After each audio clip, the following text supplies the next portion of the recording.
ശ്രീ മുരളി പെരുന്നള്ളി, ബഹുമാനപ്പെട്ട ധനകാര്യ വകുപ്പ് മന്ത്രി. സർ, ഈ ചോദ്യവേളയിൽ എനിക്ക് ഇന്ന് മറുപടി പറയേണ്ട 3 ചോദ്യങ്ങൾ ഉണ്ടായിരുന്നു. ബഹുമാനപ്പെട്ട പ്രതിപക്ഷ അംഗങ്ങൾ ചോദിച്ചതാണ്, അത് അവർ ചോദിക്കാനായിട്ട് തയ്യാറായില്ല. സാർ, വളരെ പ്രധാനപ്പെട്ട കാര്യങ്ങളെ സംബന്ധിച്ച് സംസാരിക്കേണ്ട ഈ വേദിയിൽ അവർ ചോദിക്കുന്നില്ല എന്ന് മാത്രമല്ല സാർ, ഇപ്പോ ജനങ്ങളെല്ലാം കാണുന്നുണ്ട് സാർ. ഞങ്ങള് പാർലമെന്ററി ജനാധിപത്യം അനുസരിച്ച് തന്നെയാണ് പ്രവർത്തിക്കുന്നത്. പ്രതിഷേധമൊക്കെ ഉണ്ടാവും, പക്ഷേ ഇന്നത്തെ ചോദ്യത്തിനും അവിടുന്ന് താഴോട്ടിറങ്ങിയിരിക്കുന്ന എന്താണെന്ന് മനസ്സിലായില്ല സാർ. ജനങ്ങൾ ഇവരെ ആ സീറ്റിൽ നിന്ന് താഴെ ഇറങ്ങിയിരിക്കുന്ന ആളുകളെ ഈ സഭയിൽ നിന്ന് പുറത്തേക്ക് അയക്കുന്നത് അടുത്ത തെരഞ്ഞെടുപ്പ് വരുമ്പോൾ കാണാം സാർ. ഇതിനകത്ത് ഇരിക്കാൻ അവർ യോഗ്യരല്ല സാർ. കാരണം ബഡ്ജറ്റ് പോലൊരു സമയത്ത് ഏറ്റവും സീരിയസ് ആയ ബഡ്ജറ്റിന്റെ ചർച്ചയിൽ പങ്കെടുക്കാൻ അവർ തയ്യാറായില്ല. പുറത്തിറങ്ങിയിട്ടാണ് സാർ ഈ കാര്യങ്ങൾ പറയുന്നത്. സഭയ്ക്കകത്ത് എല്ലാ രേഖകളും വെച്ച് ചർച്ച ചെയ്താൽ പ്രതിപക്ഷം പറയുന്നതിന് ഒരു ന്യായീകരണമില്ല എന്നുള്ള മറുപടി കിട്ടുമെന്നുള്ളത് കൊണ്ടാണ് സാർ അവര് പുറത്തിറങ്ങി പറയുന്നത്. കാരണം ഒരു കാര്യവും കൃത്യമായി ഡാറ്റ സഹിതം പറയുവാൻ പ്രതിപക്ഷ നേതാവ് മുതൽ ഈ പ്രതിപക്ഷത്തെ ഒരു അംഗവും തയ്യാറല്ല. അതുകൊണ്ട് ഇങ്ങനെ ബഹളം ഉണ്ടാക്കുകയാണ് സാർ. ഇപ്പൊ നടക്കുന്ന കാര്യങ്ങളിൽ സാർ എന്തുകൊണ്ടാണ് സാർ ഇപ്പോ ഈ കോടതി കേസിനകത്ത് ഇങ്ങനെ ഇടപെടുന്നത്? കോടതി പറഞ്ഞ SIT എന്ന് പറഞ്ഞാൽ കോടതി പറഞ്ഞ ഉദ്യോഗസ്ഥന്മാരെ എടുക്കുന്നു, ആ കോടതി തന്നെ ഡയറക്ട് ചെയ്യുന്നു, കോടതി കേൾക്കുന്ന അല്ലെങ്കിൽ കോടതിയുടെ നിരീക്ഷണത്തിന് വിധേയമായി മാത്രം അന്വേഷണം നടക്കുമ്പോ ഇവര് അതിനെ കുറ്റപ്പെടുത്തുന്ന എന്താ സാർ? സാർ, ഇപ്പൊ തന്ത്രിയോ മറ്റാരെങ്കിലും ആയിക്കോട്ടെ, കേസ് അന്വേഷണം നടക്കല്ലേ സാർ? എന്താ പ്രശ്നം? ശ്രീധരൻപിള്ളയും തന്ത്രിയും ഇവരുമെല്ലാം സംസാരിക്കുന്ന കാര്യം സാർ, അന്വേഷണം ഒരിടത്ത് അറസ്റ്റ് ചെയ്യണം സാർ.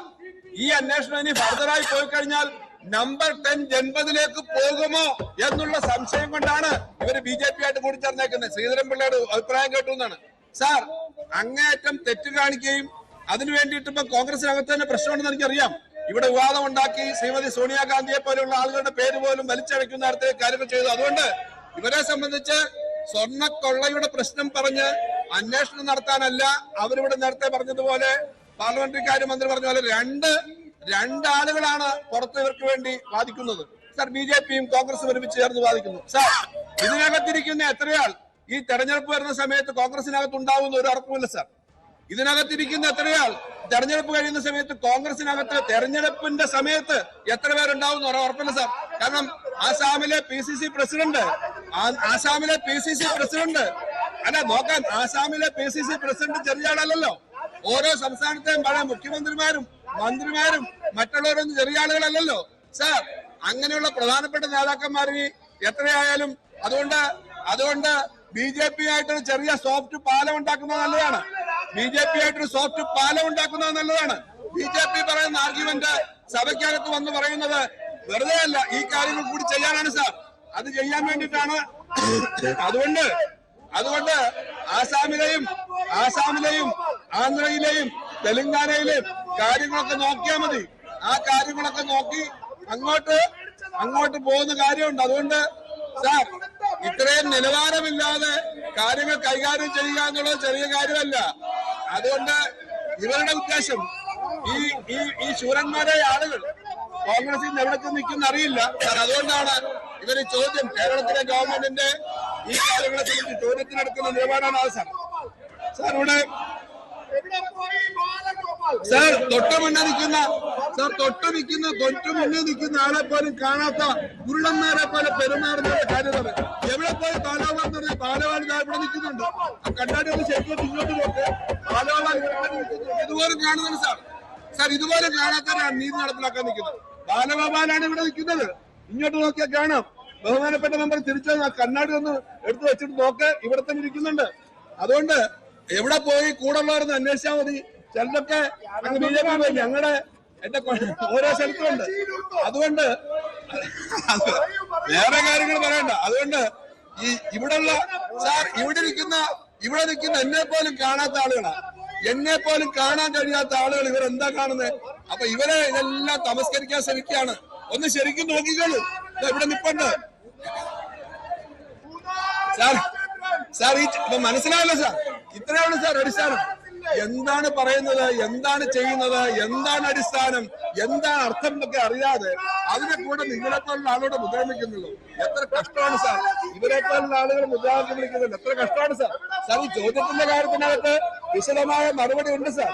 ആ മറുപടി അവർക്ക് ആവശ്യമില്ല, പക്ഷെ കേരളത്തിന് ആവശ്യമുണ്ട് സാർ കേരളത്തിന്റെ കയറ്റുമതി ഈ വർഷം 89% വർദ്ധിച്ചു എന്നുള്ള ആൻസർ ഞാൻ ആദ്യം പറഞ്ഞു. 89% കേരളത്തിന്റെ കയറ്റുമതി ഈ വർഷം വർദ്ധിച്ചത്. അതൊന്നും അവർ ചോദിക്കാൻ തയ്യാറുണ്ട്. സാർ ഇവിടെ നികുതി പിരിവ് കാര്യക്ഷമമാക്കുന്നതിനെ പറ്റിയുള്ള ചോദ്യമാണ്. അതിനകത്ത് വളരെയേറെ കാര്യങ്ങൾ ചെയ്തിട്ടുണ്ട്. ഞാൻ എല്ലാ വിശദാംശങ്ങളും പറയുന്നില്ല സാർ. കാര്യക്ഷമമാക്കുന്നതിന് വേണ്ടി GST വകുപ്പിനെ പുനഃസംഘടിപ്പിച്ചു. Tax payer service, audit, intelligence and enforcement എന്നീ 3 വെർട്ടിക്കലുകളായി തിരിക്കുകയും ചെയ്തിട്ടുണ്ട്. ഇതിൽ ഓരോ വിഭാഗങ്ങളും നികുതി പിരിവ് ഊർജിതമാക്കുന്ന പ്രവർത്തനങ്ങൾ നടത്തി വരുന്നു. ടാക്സ് പെയർ സർവീസസ് വെർട്ടിക്കലുകൾ നികുതിദായ റിട്ടേണുകൾ യഥാസമയം ഫയൽ ചെയ്യുന്നുണ്ടോ എന്ന് നിരീക്ഷിക്കുകയും പ്രസ്തുത റിട്ടേണുകൾ പരിശോധിച്ച് നികുതി അടയ്ക്കുകയും ചെയ്തു. സാർ വളരെ വലിയ ആൻസർ ആണ് ഓരോ വിഭാഗത്തെ സംബന്ധിച്ച്. ഞാനത് ടേബിൾ ചെയ്യുകയാണ്. സാർ നമ്മൾ ഈ IT റിവേഴ്സൽ ഉൾപ്പെടെ GST റിവേഴ്സൽ ഉൾപ്പെടെ ആയിരക്കണക്കിന് കോടി രൂപ ഓരോ വർഷവും പ്രത്യേകമായി മറ്റ് സംസ്ഥാനങ്ങളിൽ വ്യത്യസ്തമായി നമ്മൾ കളക്ട് ചെയ്തിട്ടുണ്ട്. പിരിവ് തട്ടിപ്പുണ്ടാവുന്ന സ്ഥലങ്ങളിൽ കൃത്യമായ അന്വേഷണം നടത്തിയിട്ടുണ്ട്. വിവിധ കേസുകൾ എടുത്തിട്ടുണ്ട്. അതിന്റെ ഭാഗമായി വരുമാനം വരുത്തിയിട്ടുള്ള ഓരോ വകുപ്പുകളും സാർ അത് ടേബിൾ ചെയ്യാം സാർ. ശ്രീ മുരളി പെരുന്നല്ലി. സാർ, സ്വർണ്ണവില വാണം പോലെ ഇങ്ങനെ മേലോട്ട് കുതിച്ചുകൊണ്ടിരിക്കുമ്പോൾ മുക്കുപണ്ടത്തിന്റെ വില പോലും ഇല്ലാതെ കേരളത്തിലെ പ്രതിപക്ഷം താഴോട്ട് ഇങ്ങനെ കിണിഞ്ഞിറങ്ങുകയാണ്. അതിലുള്ള വേവലാതിയാണ് സാർ ഇപ്പൊ ഈ നടുക്കളത്തിൽ കാണാൻ കഴിയുന്നത്. സാർ, GST നിരക്ക് പരിഷ്കരിച്ചെങ്കിലും കൂടുതൽ കാലം ഇതിന്റെ ആനുകൂല്യം ജനങ്ങൾക്ക് ലഭിച്ചിട്ടില്ല എന്നൊരു യാഥാർത്ഥ്യമാണ്. ഈ GST ആനുകൂല്യങ്ങൾ ജനങ്ങൾക്ക് ലഭ്യമാകുന്നുണ്ടെന്ന് ഉറപ്പാക്കാൻ സ്റ്റേറ്റ് ആന്റി പ്രൊഫിറ്റിയറിംഗ് അതോറിറ്റി വഴി ഈ വർഷം ഇതുവരെ എത്ര കേസുകൾ രജിസ്റ്റർ ചെയ്തിട്ടുണ്ട് എന്ന് വ്യക്തമാണ്. സർ, ബഹുമാനപ്പെട്ട അംഗം ചോദിച്ചത് വളരെ പ്രധാനപ്പെട്ട കാര്യമാണ്. ഈ GST നിരക്കിനകത്ത് വരുത്തിയ മാറ്റം സാധാരണ ജനങ്ങൾക്ക് ഗുണം കിട്ടുന്നില്ല. സാർ, ഈ നിയമം നടപ്പിലാക്കുന്ന സമയത്ത് 14% സാർ നമ്മുടെ ഈ RNR റവന്യൂ ന്യൂട്രൽ റേറ്റ് 14% ശരാശരി ടാക്സ് ഉണ്ട്. അതിനുശേഷം അത് 11.5% കുറച്ചു സാർ. സംസ്ഥാനങ്ങളുടെ വരുമാനം കുറഞ്ഞു, സെൻട്രലിന്റെ വരുമാനം. സാർ, ഈ കഴിഞ്ഞത് അമേരിക്കയുടെ നിർദ്ദേശം അനുസരിച്ച്, ട്രംപിന്റെ നിർദ്ദേശങ്ങൾ അനുസരിച്ച് GST റേറ്റ് കുറയ്ക്കാൻ വേണ്ടി തയ്യാറായി. ഇന്റേണൽ താരിഫും എക്സ്റ്റേണൽ എക്സ്പോർട്ട് ഇമ്പോർട്ട് താരിഫും കുറച്ചു സാർ. അപ്പൊ അങ്ങനെ ഈ 2 കാര്യങ്ങൾ കുറച്ചു. കേരളത്തിലെ പശു കൃഷിക്കാർക്ക് മാത്രം 10 ലക്ഷം കൃഷിക്കാർക്ക് പശുവിന്റെ പാലിന് ഇപ്പൊ 60 രൂപ വിലയുള്ളത് 30 രൂപയായി കുറയും സാർ. കാരണം സാർ, ഇതൊന്നും അവർക്ക് പ്രശ്നമല്ല സാർ. അവര് പശു കൃഷിക്കാരുടെ, റബ്ബർ കൃഷിക്കാരുടെ, നെൽകൃഷിക്കാരുടെ ഒന്നും ആളുകളല്ല. അതുകൊണ്ട് അവർക്ക് ഇതൊന്നും പ്രശ്നമല്ല സാർ. പക്ഷെ അങ്ങനെ കുറച്ചതിന്റെ ഭാഗമായി നമ്മുടെ നികുതി നിരക്ക് ഏറ്റവും ഒടുവിൽ GST റേറ്റ് കുറച്ചു സാർ. GST റേറ്റ് ഇന്ത്യയിലാകെ കുറച്ചതിന്റെ ഭാഗമായി 2,30,000 കോടി കിട്ടിയിരുന്ന ഒരു മാസം ഇന്ത്യയിലാകെ GST കിട്ടിയിരുന്നത് ഈ കുറച്ചതിന് തൊട്ടടുത്ത മാസം 1,72,000 കുറഞ്ഞു സാർ ഇന്ത്യയിലാകെ. എന്നാൽ കേരളത്തിൽ ആ കുറവിന് ആനുപാതികമായി കുറവ് വന്നില്ല എന്നുള്ള സന്തോഷകാര്യം ഞാനിവിടെ പറയുകയാണ്. എന്നാൽ അദ്ദേഹം ചോദിച്ച പോലെ ആന്റി പ്രോഫിറ്ററിംഗ് എന്ന് പറയുന്ന ഒരു സംവിധാനം കേന്ദ്ര ഗവൺമെന്റ് നിർത്തിക്കളഞ്ഞു. ആന്റി പ്രോഫിറ്ററിംഗ് കമ്മിറ്റി വേണമെന്ന് കേരളം ആവശ്യപ്പെട്ടു. കാരണം ഈ ടാക്സ് കുറഞ്ഞതിന്റെ ഗുണം സാധാരണക്കാർക്ക് കിട്ടുന്നതേ ഇല്ല. ഇടയ്ക്കുള്ള കമ്പനികൾ, പിന്നെ വലിയ കോർപ്പറേറ്റ് കമ്പനികൾ അതിന്റെ ലാഭം എടുക്കണം. പക്ഷെ ആന്റി പ്രോഫിറ്ററിംഗ് കമ്മിറ്റി നിർത്തിക്കളഞ്ഞു.